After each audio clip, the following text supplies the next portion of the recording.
Quantas pessoas têm uma aparência boa, mas o coração é ruim?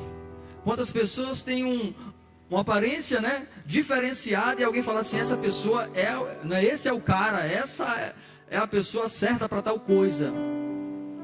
E Deus fala, você está olhando a aparência, mas eu olho e eu conheço o coração dessa pessoa.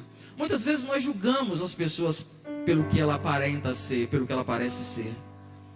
Mas o nosso coração, os nossos olhos, eles nos enganam. E Deus, olhando o coração de cada um dos irmãos de Davi, Deus, ele fala assim, olha, não tem nenhum desses aí. Apesar de parecer ser, não são. Mas aí Samuel, ele fica meio preocupado e ele olha todos os 7 filhos de Saul, ou de Jessé, e fala assim, nenhum desses Deus escolheu para ser o rei de Israel. Está faltando algum filho? E Jessé fala assim, tem um mais moço, um mais jovem, um mais novo, mas ele está cuidando das ovelhas. Esse mas, é o mais de condição, mas eu acho que não é esse não. Você entendeu esse negócio? Quando alguém chega para você e fala assim, fulano de tal é assim, mas você está querendo dizer que essa pessoa não é capaz, que essa pessoa não é aquilo que você pensa ou o que ela é. Mas só que essa condição que Jessé fala de Davi, mas está lá cuidando das ovelhas, Deus fala assim, mas usa a mesma condição e fala, mas é esse que eu escolhi para ser o rei de Israel. Então às vezes nós olhamos de uma forma e Deus está olhando de outra forma totalmente diferente daquilo que a gente está conseguindo ver. Aparentemente as coisas que nós olhamos é boa, mas Deus fala, não, eu não olho por esse ângulo que você está olhando. Vocês estão olhando de um ponto de vista humano, terreno, e eu estou olhando de um ponto de vista celeste, do alto, espiritual. Eu consigo enxergar e ver detalhes na vida da pessoa. Então nenhum desses filhos de Jessé é o cara para ser consagrado, para ser ungido, para derramar o óleo sobre ele. Samuel, tem um outro aí que vai ser ungido e não esses aí. E Samuel fala, cadê, onde é que está o outro filho? Tem algum filho aí? Tem um outro que está lá no campo, mas é pastor de ovelhas. Manda chamar este. Ninguém vai sentar à mesa até que ele chegue aqui. Você entendeu esse negócio? Quando eu falei de Davi estar no campo e a família está lá reunida no horário da janta, do almoço, do café, e Davi está no campo, e às vezes não tem a oportunidade de comer juntos, de se alimentar juntos, de ter a mesma comunhão, de partir o pão, de dividir o momento da ceia, da mesa, e a importância que a mesa representa para uma família, de poder servir, compartilhar. Ou me passa isso por favor, você passar para alguém o pão, o café, o suco, seja qual for o alimento que estiver na mesa. Davi não estava tendo essa oportunidade, porque Davi estava no campo. Mas o profeta, naquele dia, talvez quando Jessé falou assim, olha, está no campo, ele fala, como é que pode um pai, que é pai, deixar que um filho não esteja junto com os outros irmãos? Às vezes acontece isso, nas famílias. Quantas famílias passam por essa situação? Tem algum que se sente mais rejeitado, tem algum que se sente mais inferior, tem algum que se sente mais, inferiorizado do que os outros, porque alguns, o pai ou a mãe gosta mais, ou mostra que gosta mais. Eu quero te dizer um negócio aqui. Se você sente isso no seu coração, e você tem sentido talvez uma rejeição de alguém da tua casa, da tua família, e você se sente tão ruim com isso, tão desconfortável, eu quero te dizer, Isaías 49, versículo 15 e 16 fala assim, pode uma mulher esquecer-se do filho que amamenta, mesmo que essa venha esquecer dele, da criança, eu, o Senhor, de maneira alguma me esquecerei de ti. Aí ele fala assim, eis que tenho posto você na palma das minhas mãos. Aí eu fui pesquisar um pouco sobre isso, e eu fiquei me indagando porque Deus falou colocar o nome nas palmas das mãos. E eu entendi que as mãos de Deus, ela trabalha dia e noite. Você lembra quando você alguém quer te falar alguma coisa, você não tem um papel na mão, você tem a caneta, e alguém quer te passar um recado, um telefone, alguma coisa, e você não tem um papel na mão, você escreve aonde? Porque a mão, você está sempre olhando, movimentando, trabalhando, e Deus fala assim: as minhas mãos estão trabalhando o tempo inteiro por você, pela sua casa, pela sua família, pela sua vida, eu estou aqui. Então ele diz, aleluia, as minhas mãos estão trabalhando em teu favor. Eu tenho escrito o teu nome aqui nas palmas das minhas mãos, e todos os dias eu estou olhando o teu nome.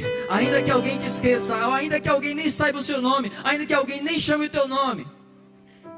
Aí você chega em algum lugar e fala assim: poxa, eu estava em tal lugar, cheguei lá na igreja, muito pleno, o pastor nem falou meu nome. Ei, independente se eu falhei aqui, não falei o teu nome, mas o teu nome está escrito na palma das mãos de Deus. Aleluia!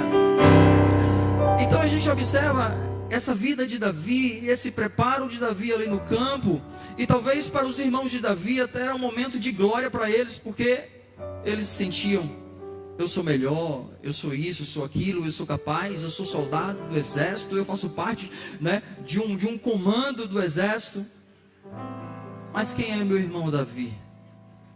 Qual a importância Davi tinha para o seu pai Jessé, e qual a importância Davi tinha para os seus irmãos? Mas ninguém sabia que nesse processo de Deus, nesse estágio que Deus realmente permite que Davi comece a viver, ali no campo, cuidando das ovelhas, Deus estava nada mais, nada menos do que preparando, capacitando Davi a cuidar daquelas ovelhas, ensinando a ele que um dia ele cuidaria de pessoas, que ele reinaria sobre homens, sobre pessoas, sobre vidas. Então ele começa a se preparar cuidando das ovelhas, dando o seu amor, dando o seu carinho, a sua capacidade em cuidar, em se preocupar, em proteger, enquanto seus irmãos estavam lá no conforto diário, no seio da família, e Davi estava no campo, sendo forjado por Deus para uma grande obra. Eu quero dizer para você um negócio: talvez você fale assim: meu Deus, toda vez que eu quero buscar o Senhor, que eu entro mesmo na presença de Deus, as coisas começam a dificultar, começam a passar por problemas, começam a passar por dificuldades. Só que você não está entendendo que você está entrando em mais um estágio que Deus está permitindo, para que você seja preparado, para que você chegue lá na frente e fale assim: eu venci, eu passei por tais situações, e hoje eu posso dizer que em todas essas coisas eu sou mais do que vencedor em Cristo Jesus. É muito fácil a gente usar o texto que Paulo escreveu dizendo: eu posso todas as coisas naquele que me fortalece, eu sou mais do que vencedor. A gente usa muito esse texto, mas se a gente for olhar lá atrás do que Paulo está falando para chegar onde ele chegou, e ele declarou isso, Paulo passou por naufrágios, por açoites, por chicotadas, por várias prisões. Ele passou por várias situações. Aí depois que ele passa por tudo isso, que ele vence tudo isso, aí ele fala: eu sou mais do que vencedor. Quem é mais do que vencedor aqui? Então nessa situação de Davi estava sendo preparado para um grande projeto de Deus. Mas a Bíblia não mostra em momento algum Davi reclamando da situação dele no campo.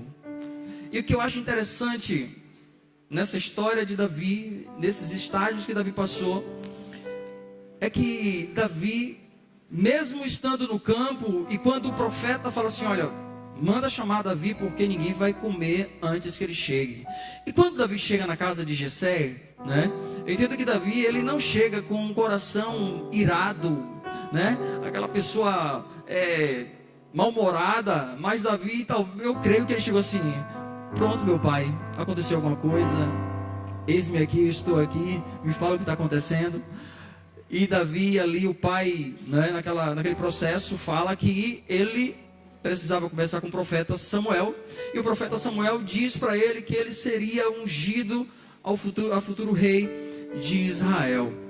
Seria dado uma grande responsabilidade para Davi, e Davi naquele momento, né, Eu não sei se esse texto aplica, mas eu acho que sim. Quando ele fala, ele escreve no Salmo 23, o Senhor é meu pastor, né? Nada me faltará. Deitar-me faz em verdes pastos, guia mansamente águas tranquilas, refrigera a minha alma por amor do seu nome. E chega um momento que Davi fala assim, ó: unges a minha cabeça com óleo na presença dos meus inimigos. Eu creio que aquele momento da mesa talvez fosse um dos momentos que Davi estava falando esse salmo, porque ele sabia que existia entre os seus irmãos uma dificuldade de relacionamento. E quando ele fala da unção, do óleo, unges a minha cabeça com óleo, talvez ele estava profetizando.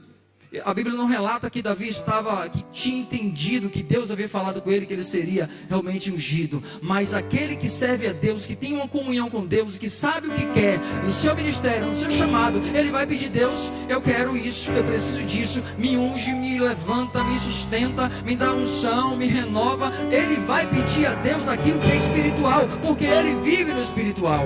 Mas aquele que é carnal vai pedir algo carnal ou material.